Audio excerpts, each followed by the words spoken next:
ঈদের সময় ঘনিয়ে আসার সাথে সাথে মহাসড়কগুলোতে যানবাহনের চাপ বাড়তে শুরু করেছে। ঢাকা চট্টগ্রাম মহাসড়কের কুমিল্লা অংশে সড়ক সংস্কার কাজ চলমান থাকায় যানবাহন ধীর গতিতে চলাচল করছে, সেই সাথে বাড়ছে যাত্রীদের ভোগান্তি।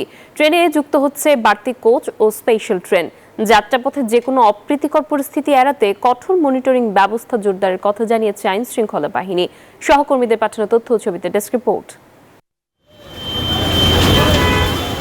পবিত্র ঈদ উল ফিতর উপলক্ষে টানা 7 দিনের ছুটিতে যাচ্ছেন সরকারি কর্মচারীরা। বেশ কিছু বেসরকারি প্রতিষ্ঠানেও মঙ্গলবার থেকে ঈদের ছুটি শুরু হচ্ছে। তাই মঙ্গলবার থেকে উত্তরবঙ্গের 16 জেলায় যাতায়াতে যমুনা সেতুতে যানবাহনের চাপ বাড়ার সম্ভাবনা রয়েছে। ঈদ যাত্রা স্বস্তিময় ও যানজট মুক্ত রাখতে মহাসড়কে 6 শতাধিক পুলিশ কাজ করছে। মহাসড়কের অবস্থা এখন চাপ একটু কম, আস্তে আস্তে চাপ বাড়তেছে, সার্বিক পরিস্থিতি সুন্দর আছে। ঈদে ঢাকা চট্টগ্রাম মহাসড়কের কুমিল্লা অংশের প্রায় 105 কিলোমিটার স্থানে সব মশার বিরুদ্ধে সুরক্ষা দিতে এলো বসুন্ধরা এক্সট্রিম অ্যারোসল। মশার বিরুদ্ধে এক্সট্রিম সুরক্ষা। অব্যবস্থাপনা, ফুটপাত দখল, চলমান সংস্কার কাজ সহ বিভিন্ন কারণে বড় ধরনের যানজটের শঙ্কা আছে। মহাসড়কের নিরাপত্তা নিশ্চিত করতে হাইওয়ে পুলিশের পাশাপাশি গুরুত্বপূর্ণ পয়েন্টে অতিরিক্ত পুলিশ মোতায়েন করা হয়েছে।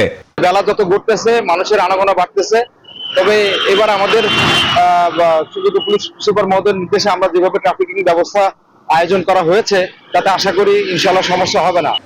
পবিত্র ঈদ উল ফিতর উপলক্ষে রেল স্টেশনও দেখা গেছে উপচে পড়া ভিড়। পরিবারের সাথে ঈদ আনন্দ ভাগাভাগি করতে সবাই ছুটছেন বাড়িতে। চট্টগ্রাম থেকে রেলে যুক্ত হচ্ছে শতাধিক বাড়তি কোচ এবং 8টি স্পেশাল ট্রেন। ব্যস্ততার জন্য সেরকম যাওয়া হয় না, ফেস্টিভ্যালে যাওয়া হয়। ছোট বোন আছে, এই ওদের জন্য আর কি যাওয়া, নারীর টানে বাড়ি ফেরা। ঈদ যাত্রা নিরাপদ ও স্বস্তিময় করতে সম্মিলিত প্রচেষ্টার দাবি যাত্রীদের। Desk report, news 24।